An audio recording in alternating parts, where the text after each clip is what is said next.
वहीं काशी में आदि विश्वेश्वर की पूजा तहखाने में हो, इसे लेकर हिंदू पक्ष पूरी तरीके से उत्साहित है। पूजा की जो पूरी विधि विधान है उसके साथ किया गया।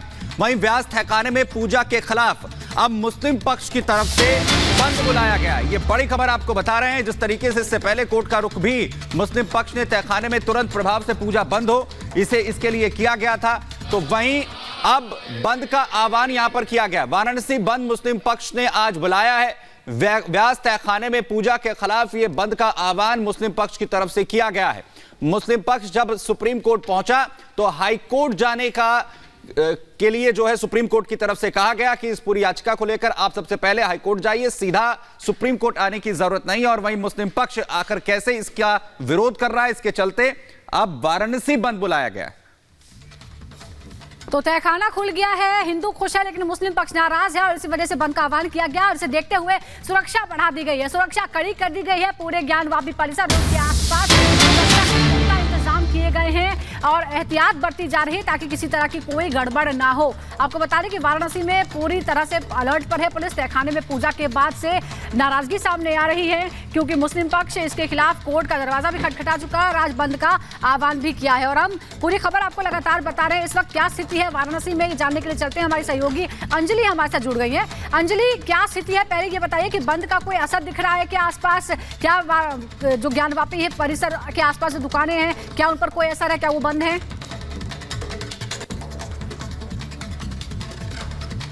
बिल्कुल, जैसा कि मैं ये जानकारी दे देती हूँ कि बंद का असर फिलहाल यहाँ नहीं दिखाई देगा क्योंकि जैसा कि लेटर जो जारी किया गया है इंतजामिया कमेटी की ओर से, वो सिर्फ मुस्लिम बाहुल्य इलाकों में ही असर ये दिखाई देगा।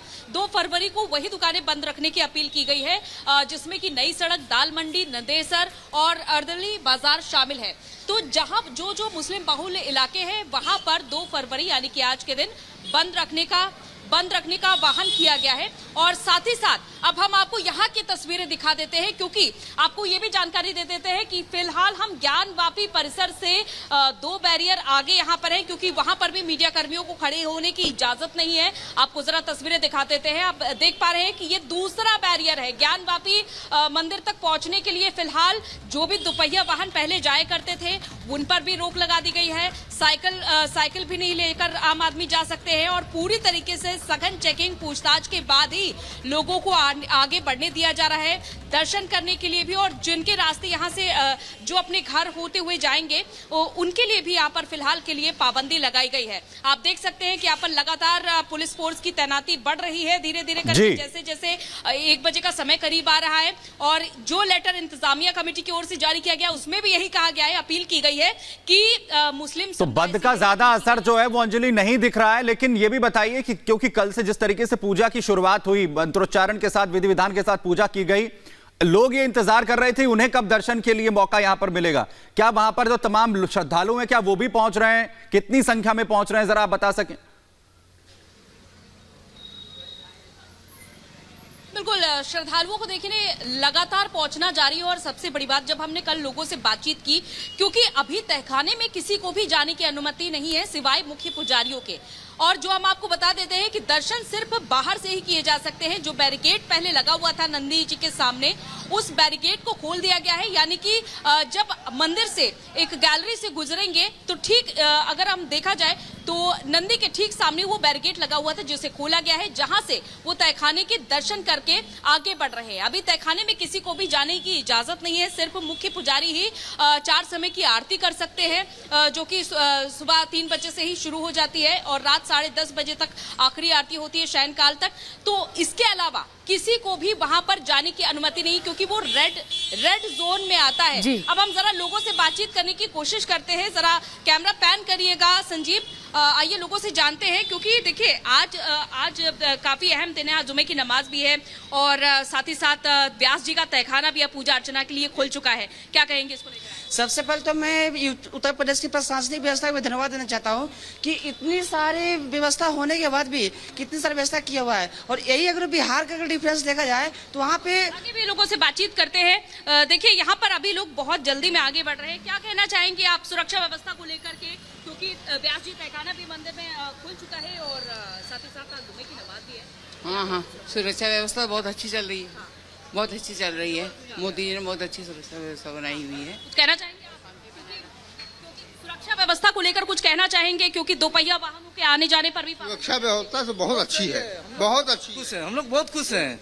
इस समय जो है जितना हम लोग साथ देंगे, प्रशासन का साथ देंगे, उतना अच्छा है। बहुत टाइट है इस समय, कोई कमी नहीं है किसी कई जगह, ब्रेकिंग हर जगह किए हुए। तकलीफ होगा जरूर, हम लोग को थोड़ा तकलीफ हो रहा है आने जाने में, लेकिन बहुत सही है।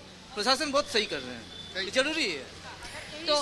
जी, तो लोग सहयोग करते नजर आ रहे हैं। अंजलि, हम आपके पास लौटेंगे, लेकिन इस बीच एक तरफ बंद है, दूसरी तरफ सुरक्षा के कड़े इंतजाम है और व्यास तहखाने में दूसरे दिन भी पूजा की गई है। पूजा हुई है, कोर्ट के आदेश के बाद 2 दिनों से पूजा शुरू हो चुकी है। ज्ञानवापी परिसर में सुरक्षा भी कड़ी है, तो सुरक्षा भी है और लोगों को जो मौका मिल रहा है उससे लोग आनंदित भी हैं और लोग प्रशासन से सहयोग भी कर रहे हैं। तो लोगों का कहना है कि वो बेहद खुश हैं।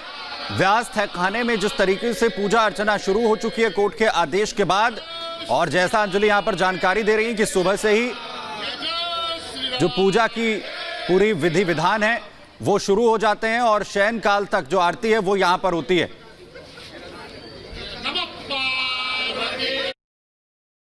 जो पुजारी होता है वो स्पेशलिस्ट ही होता है। हमारे पास जितने पुजारी हैं सब योग्य हैं और बहुत उनकी छानबीन और बाकी सब योग्यता के आधार पर नियुक्त किया जाता है। तो ऐसा नहीं है कि हनुमान जी के लिए कोई अलग हो जाएगा, दुर्गा जी के लिए कोई अलग हो जाएगा। ऐसा है कि सारे देवता हैं, सारे विग्रह हैं। शिव के लिए जो होगा वही पार्वती के लिए होगा, वही गणेश के लिए भी होगा। तो वो अलग अलग, ऐसा नहीं कि गणेश स्पेशलिस्ट और दुर्गा स्पेशलिस्ट और पार्वती स्पेशलिस्ट, ऐसा नहीं होता। और बड़ी खबर आपको बताएं, व्यास तहखाने पर अब हाईकोर्ट पहुंचा है मुस्लिम पक्ष। आपको बताएं कि यहां पर आज दोपहर 12 बजे हाईकोर्ट में सुनवाई होगी।